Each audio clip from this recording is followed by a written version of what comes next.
Arabyrd, Hello. welcome to the Weekend Sessions. Thank you. Hey, you've got a special thing going today. You got Tender Fist as your backing band. Yeah. Tell me about how this works.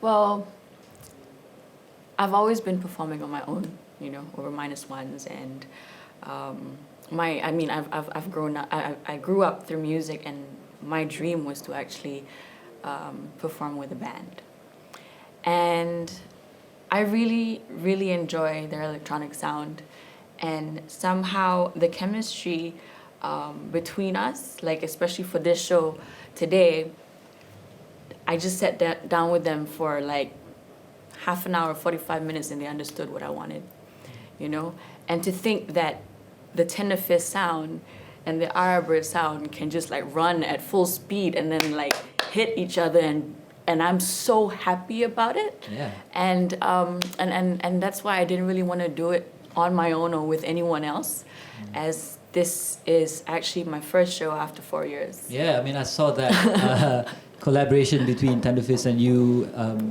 at a gig, Heineken show sometime back ago, right? We did That a was few the first together. time. Yeah. And yeah, cool. You said about, thinking about people to work with. You've been with another band also. I've seen you, and that's more of a hip hop band. Yeah. That was actually for a series of shows I did together with the band at No Black Tie, and it was Jupiter and Tony. Yeah. From New York, I think. Yeah, that's a different that was vibe. fun. That was fun. But different vibe, obviously. Yeah, like you said, it was pretty very, very, very hip hop. Yeah. Right, and obviously you don't play just hip hop. You've done so many things in the past. Yes, I have been blessed to be able to be exposed to different sounds and different ways to express myself on stage. And I guess that's the trouble I've been having for the past 4 years. It's always like, like I said, I'm blessed enough to be able to travel and meet a lot of new people who introduce me to different sounds and different ways to express myself on stage and off stage. That I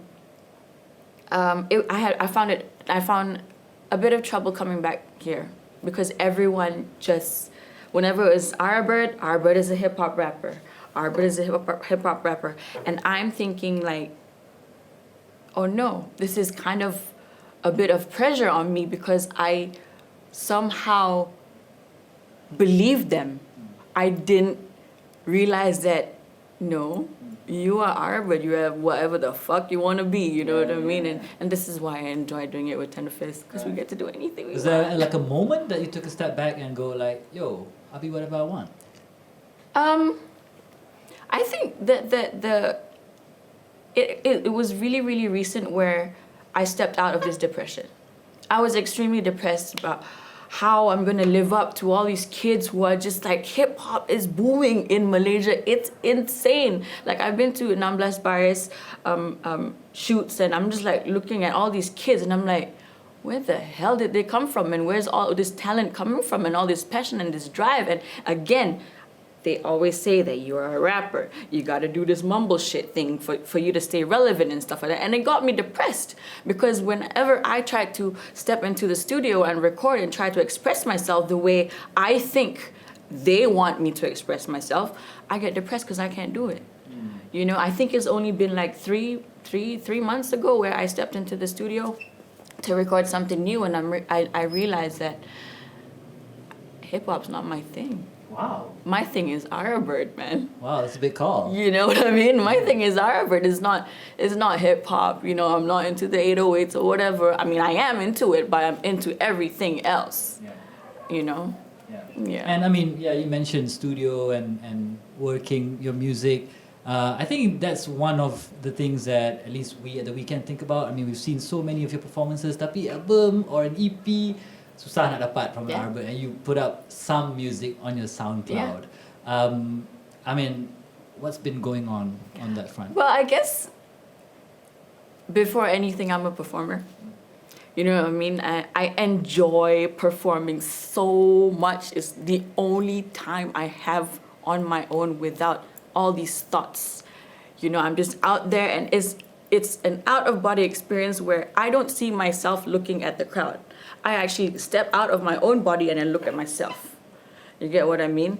And I think it's the whole process of course, before when I was much younger, I was angry.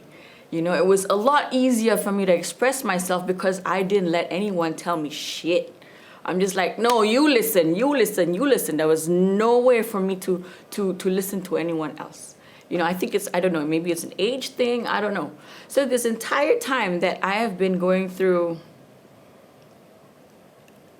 maturing, I'd like to say, I find it a bit slightly difficult for me to express myself or communicate with people in terms of my music, because before it used to be, yes, angst, everyone's gonna listen to me, whatever. I'm just like colorful person, and everyone's just gonna listen to me. And now that I'm older, I'm slightly more sensitive towards people. Mm-hmm. So I'm finding a way or a certain language that everyone can understand. Because that's my journey through music. It has always been about going through bullshit so I can pave the pavement, pave a road for people to just step on and just express themselves in a way where they never have experienced before. I think this goes back to me being a girl from Sarawak, and it's hard for us there. You know what I mean? And the thing is, there's so much pure talent where it's just so different from everywhere else around Malaysia because, hey, we're from an island. Geographically speaking, that's what it is. And it's hard for us to break through because we have this, somehow everyone in Sarawak has this, not to say mentality, they're somehow naturally believe that when they try to do something different, people will say, you're wrong. And that was my, or still is, my mission through music. It's where no one can tell you you are wrong. Yeah. You know what I mean? There's no way anyone can tell you you are wrong when you are being yourself. You get what I mean? Yeah. How long have you been doing this? Like being on stage and performing? Since 2002, 2001. Long time. I know. It's crazy. And you've gone through so many different kinds of looks, sounds, and you know, vibes. That's the fun part. Yeah. That's the fun part. It's sometimes, I mean, going back through the whole me being stressed out and depressed about music, about how or where I want to take this, is I never have I ever watched replays of my shows. Oh wow. Never. I've never watched a video. I've never watched, the only thing that I've done is probably listen to my recordings before I release it. If you were to ask me or someone would send me links to my shows, I'm like, nah. One is because I'm shy.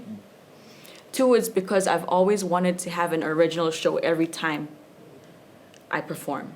So I don't want to copy whatever I've done before. So it's always something new with me, you know? Yeah. Yeah. How would you keep it fresh? By not watching any of my past shows. Yeah, not thinking of the past, and always just like, okay, today is the day, today is a new day, and that's it. The time is now, nothing else. Sweet. Yeah. Future plans? Well, so I have been thinking of the sound, of my sound, really, and I've been stepping into the studio with a few people. Again, it's always hip-hop, hip-hop, hip-hop. So I realized that I'm more of an electronic person, you know? And now I have been DJing for quite some time, you know? And I went back to the first genre that I played as a DJ, which is techno. And yes, I'm very happy to announce that I finally found the sound that I want to work with. And today I will be performing one of the new tracks with Tenefis. Sweet. Okay. Yes. Thank you, Arabyrd. Thank you very much.